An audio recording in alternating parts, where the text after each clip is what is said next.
अगस्त 2024 ये वो महीना था जब बांग्लादेश में लोकतंत्र की हत्या हुई और सत्ता की कमान कट्टरपंथियों के मुख्य समर्थक वाली अंतरिम सरकार के हाथों में आ गई। शेख हसीना के देश छोड़ते ही बांग्लादेश को कट्टरपंथ की आग में झोंक दिया गया। निशाना बन वहां के हिंदू, शहर शहर हिंसक प्रदर्शन, हिंदू परिवारों के घरों को फूंक दिया गया, उनके व्यापार को तबाह कर दिया गया। इतना ही नहीं, हिंदू लड़कियों और महिलाओं के साथ जो बर्बरता हुई उसने इंसानियत को शर्मसार कर दिया। चीखते चिल्लाते मासूम और अपनी जान की भीख मांगते हिंदू, ये आज के बांग्लादेश की कड़वी हकीकत। हिंदुओं पर अत्याचार और कट्टरपंथियों के बढ़ते हौसलों के बीच अब जो खबर आई वो और भी खौफनाक है। अब बांग्लादेश की रक्षक कही जाने वाली सेना को भी कट्टरता के रंग में रंगने की तैयारी शुरू हो चुकी है। नॉर्थ ईस्ट न्यूज की रिपोर्ट के मुताबिक बांग्लादेशी सेना की एक नई बटालियन, दूसरी बांग्लादेश बटालियन का गठन किया गया। 18 जून को सेना प्रमुख जनरल वकार उस जमान बांग्लादेश मिलिट्री एकेडमी हटियारी में इसका औपचारिक उद्घाटन किया। चौंकाने वाली बात यह कि इस बटालियन की 4 कंपनियों के नाम इस्लाम के 4 शुरुआती खलीफाओं के नाम पर रखे गए।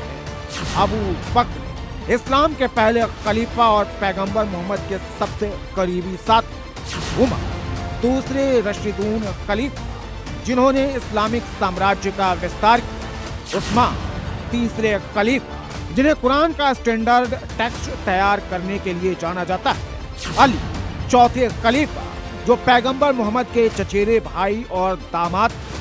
मई के आखिर में हज यात्रा से लौटने के बाद सेना प्रमुख जनरल वकार उज जमान का लुक पूरी तरह बदल चुका है। बांग्लादेशी सेना में लंबे समय से चली आ रही क्लीन शेव की परंपरा को दरकिनार कर जनरल जमान अब लंबी दाढ़ी में नजर आ रहे हैं। जानकारों का मानना है कि सेना प्रमुख का ये नया अवतार और कंपनियों के नाम में बदलाव महज इत्तेफाक नहीं, ये सेना के भीतर बढ़ते रूढ़िवादी और इस्लामिक माहौल की ओर साफ इशारा है।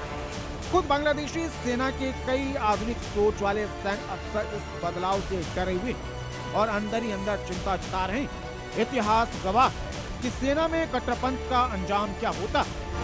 1970 के दशक में पाकिस्तानी तानाशाह जनरल जियाउल हक ने अपनी फौज का ऐसा ही इस्लामीकरण किया था। सैनिकों को जिहाद के रंग में रंगा गया, जिसका नतीजा आज पूरी दुनिया देख रही। पाकिस्तानी सेना आज आतंकियों की पनाहगाह बन चुकी है और पूरा मुल्क बर्बादी की कगार पर। एक ऐसी सेना जो कभी धर्मनिरपेक्ष मूल्यों के साथ खड़ी थी, आज वो तेजी से इस्लामीकरण की राह पर बढ़ रही। पाकिस्तान की सेना का हश्र दुनिया देख चुकी है, जहां कट्टरपंथ ने पूरी फौज और देश को बर्बाद कर दिया। क्या बांग्लादेश भी उसी आत्मघाती रास्ते पर चल पड़ा? ये एक ऐसा सवाल है जिसका जवाब आने वाले वक्त में पूरे दक्षिण एशिया की सुरक्षा तय करेगा। ब्यूरो रिपोर्ट, सीमित।